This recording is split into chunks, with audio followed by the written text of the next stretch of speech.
Is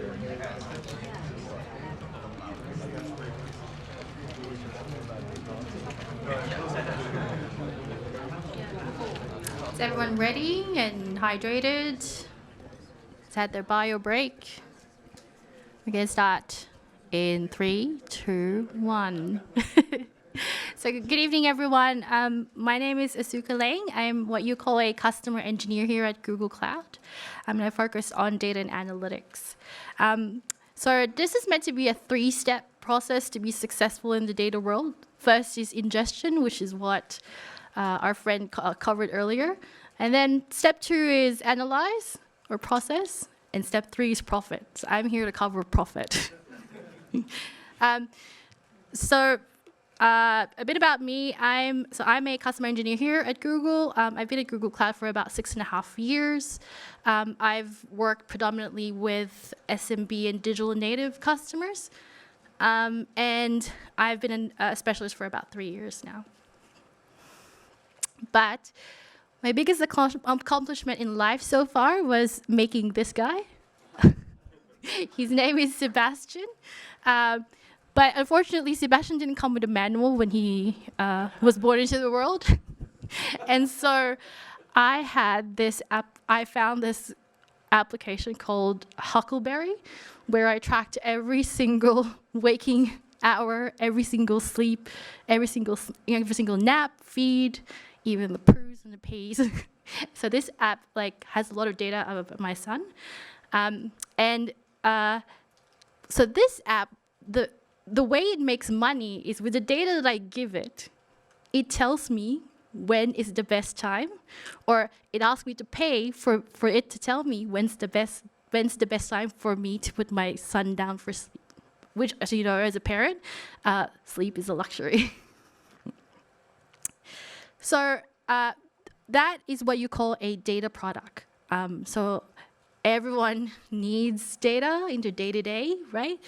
But a data product is essentially a tool or service that is fit to deliver just that, insights and data to aid someone's job or life. So data monetization, on the other hand, it's not a buzzword or a new trend, right? It's actually a go-to-market strategy. It's a business model.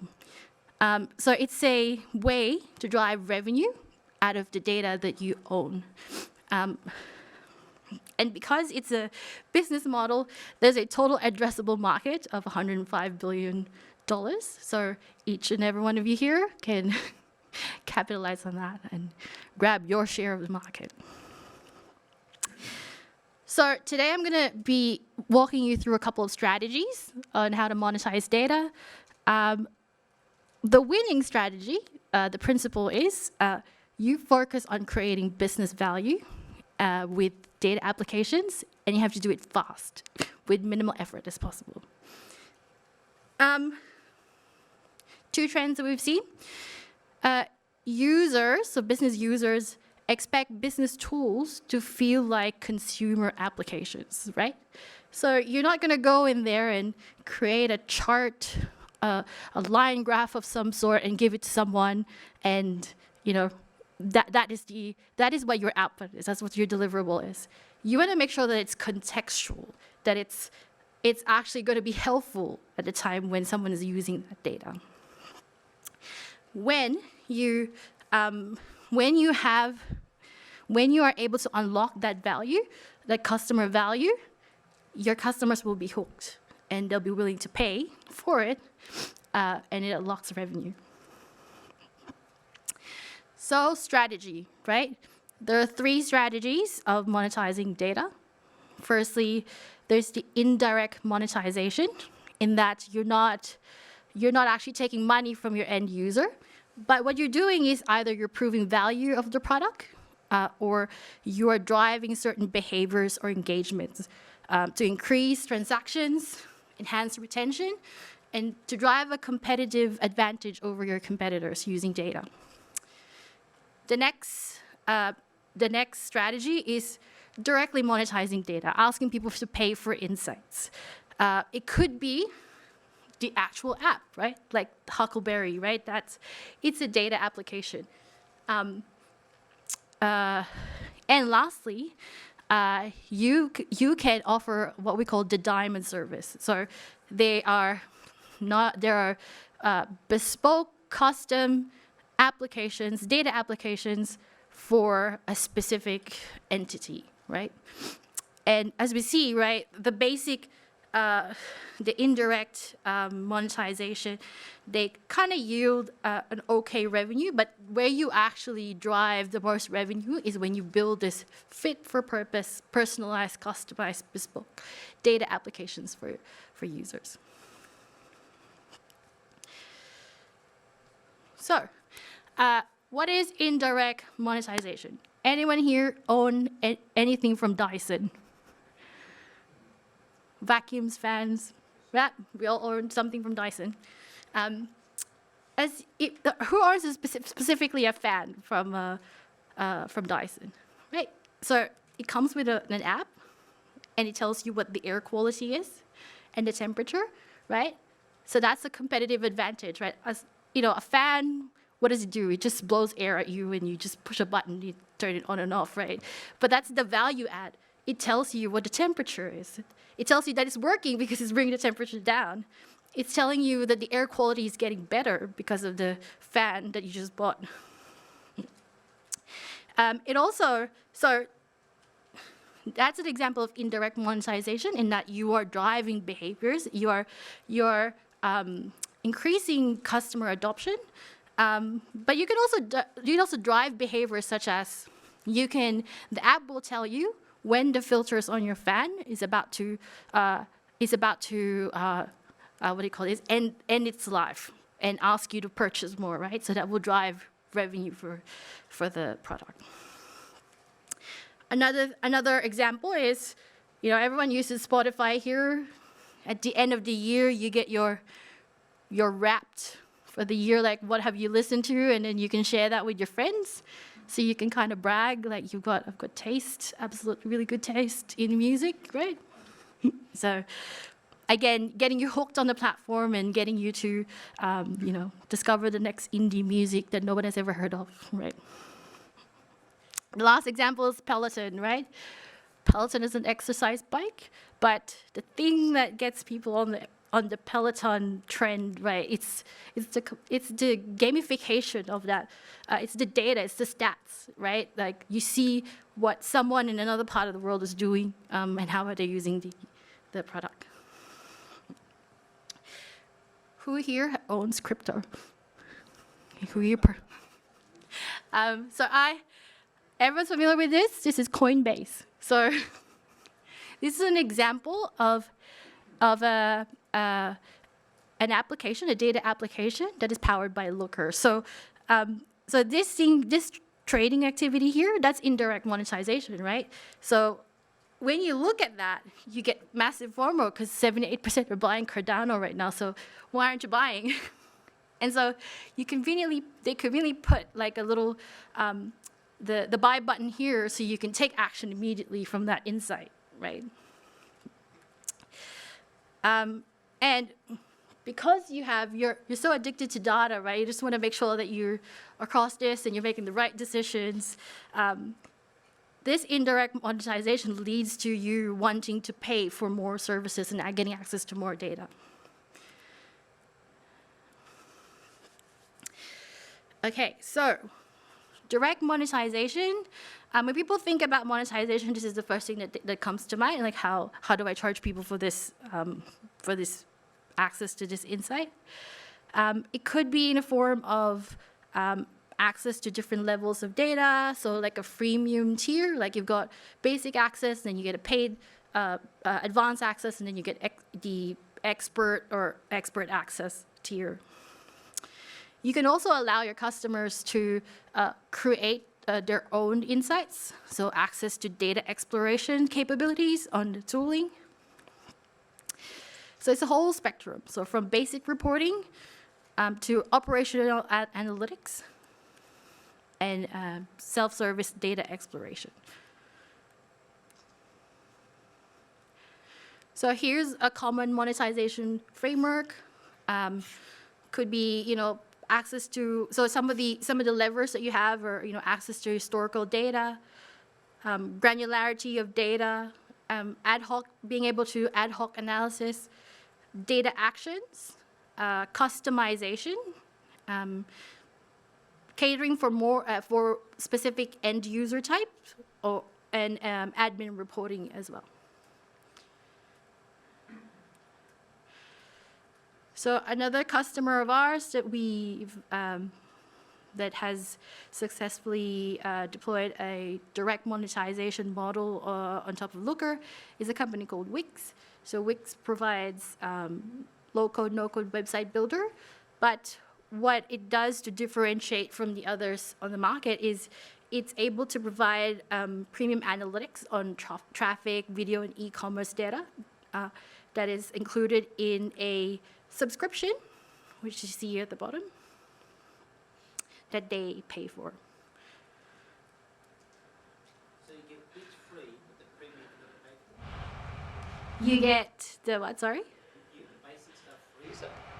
You get the basic, Oh, no, I see. yeah, so they're all paid.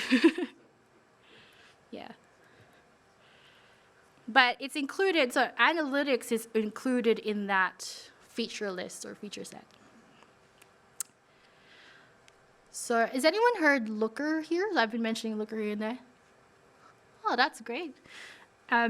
So Looker is a BI platform that Google has acquired in late 2019, 2020.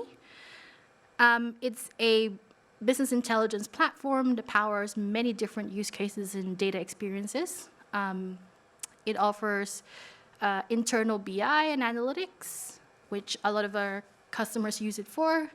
It's able to integrate actions, insights, so data delivery, data activation. And you can also build with Looker. So you can build data applications on top of Looker. So you can think of Looker as a data as a service platform.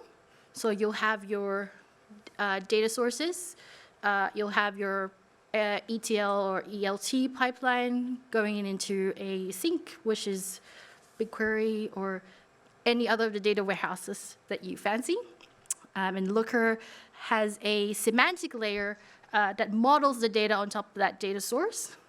And on top of that model, Looker offers the ability for you to build dashboards, visualizations, an API, as well as embedding capabilities. So Looker can be embedded in. Looker can be embedded or customized in 4 different ways. You can have what we call private label Looker. So it's just the Looker look and feel, but we take all of the Looker branding. So we allow you to bring in your own colors, your logos, even any reference of Looker in email notifications will be removed. And so that's the quickest way to get a data application out of the box. The next option that you have is iframe embedding.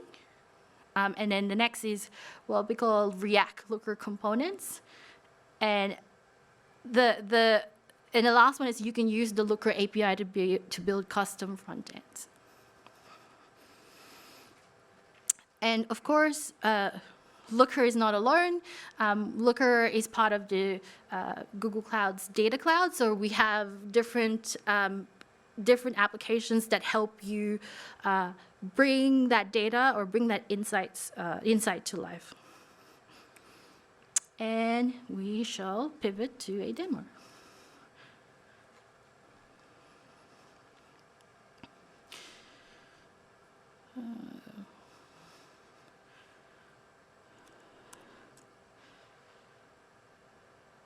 Okay. All right, so this is what we call this is a demo of a data application built on Looker. It's a merchant portal for a company called Atom Fashion. So Atom Fashion works with different merchants. So they've decided to monetize their data and offer a merchant portal to suppliers for them to be able to get insights on how their stock or items are doing in the Atom Fashion marketplace. So I log into this portal.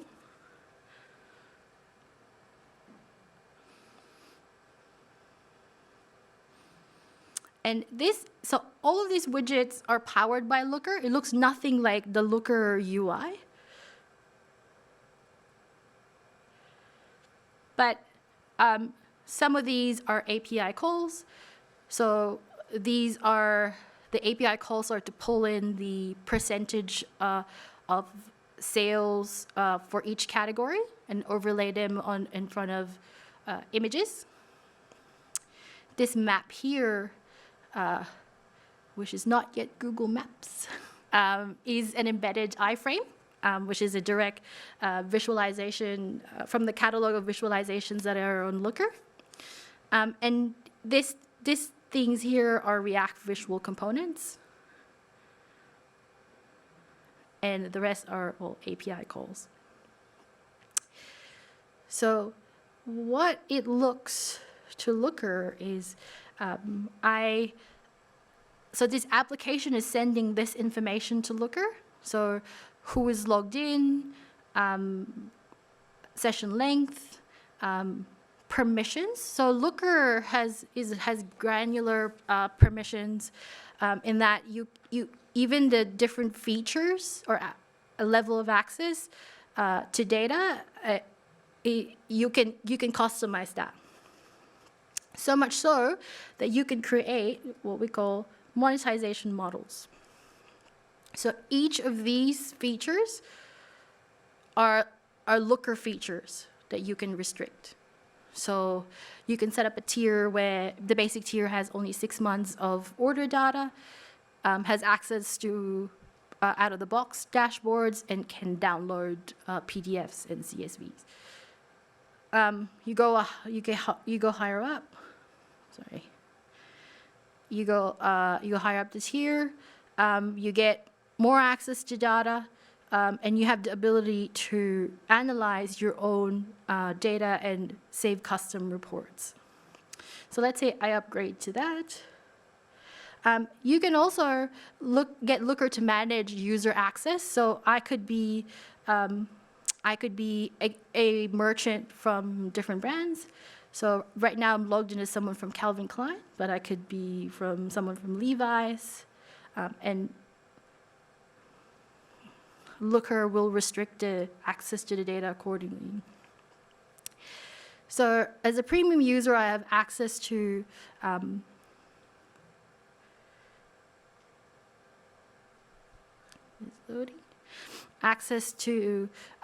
these reports, but also the ability to go in to the fields behind it and customize it to however I want it to be, and create my own visualizations and save them as well.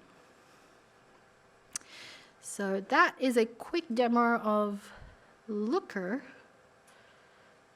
and what it can do. Thank you very much. So I open the floor for questions. Does anyone have a question? Yeah?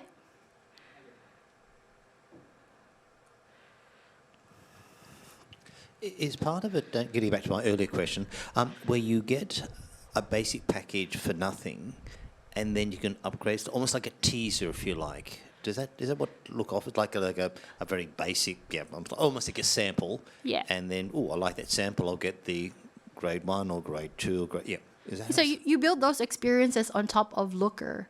So, but Looker is a platform. You buy the license for it, and then you kind of you kind of decide how do you want to give those experience. Yeah. So you could do a free tier, you could do a paid tier, and a more expensive tier. Yeah. Does anyone else have a question? Yeah.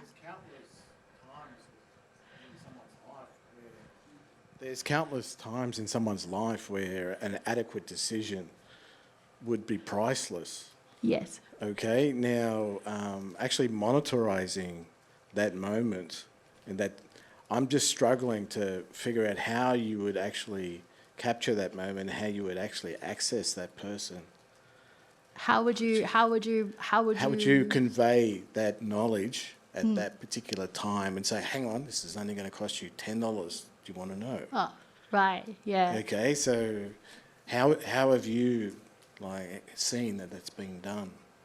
So there are signals, right? Like you can build models of again, you need subject matter expertise, right? You need to know what those signals are. That what is that perfect moment, right? That's marketing.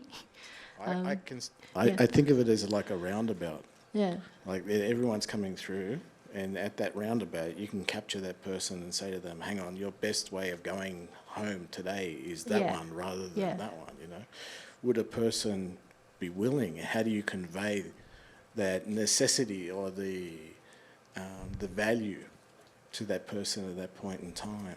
Yeah, so how do you know the perfect moment, is it? The Yes. situation. Not only the You- situation, but how do you yeah. convey that knowledge? It How could do be a you- random situation. It could be contrived. Like it could be, yeah. In your experience, when In have my you- experience? Yeah. What? So I guess I'll give you the example of the crypto, right? Like when it was the peak of the insanity of the FOMO, right? Like you would then I think, have say, a okay, how can I drive? Like how can I find the perfect, like, everyone wants to buy. Like how do I amplify How that do you further? evaluate whether that data is biased? Yeah. Okay, that's another question. I mean, Yeah, can you actually? exactly. Yeah, that's the problem with ChatGPT, right? Or large language models, right? So maybe I can actually share an example. I work for a company called Sabre Airline Solutions. Now, if you travel by air, if you buy tickets from any airline, there's chances they either have Sabre as their backend or MADS. Now, they have something called Revenue Manager. It crunches crazy volumes of data, like the past 50 years of aviation data. There's seasonality, there's holiday seasons, there's football matches, there's festivals, there's all sorts of data in there. And then it depends upon how many people are actually wanting to fly on this particular flight on this particular day, given there's a storm here, and given there's a football match there, and given it's a school holiday here. So based on all this data, it figures out if you are using a MacBook and a Safari, you probably will pay $300 more than that chap who's using an incognito browser on his phone. Could Google provide some sort of service to prevent that from happening? Would customers be willing to pay Google a lot more? Oh, we don't. Use we don't Chrome, go actually, incognito. I don't work for that side turn of my cookies Google. off all the time. Yeah. We don't actually. I know we've been asked for that. Like I have customers asking me, can you just give me the magic data? But we don't sell that. Yeah. Right. Any other question? All good. All right. Yeah. So yeah, you gotta be careful what you monetize, right? It has to be something that you can, or proprietary to you, actually. Yeah. Oh. I think there was a company you give called- that data yourself. You give that data to, best insurance. There was a scheduling. Wasn't there like a scheduling app that's called? Is it Health Engine or something that got embroiled in some kind of that issue because they were selling the data that you key in to schedule a GP appointment to other companies. Yeah. I'd like to take a survey. Who actually reads the consent form Yeah. before ticking? Yeah. If you have, please raise your hands. Okay, I think that's a good summary of my situation. Yeah.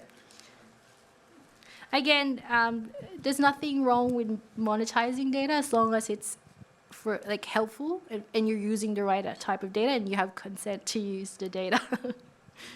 Right. Right. Well, that concludes my talk for tonight. Thank you so much.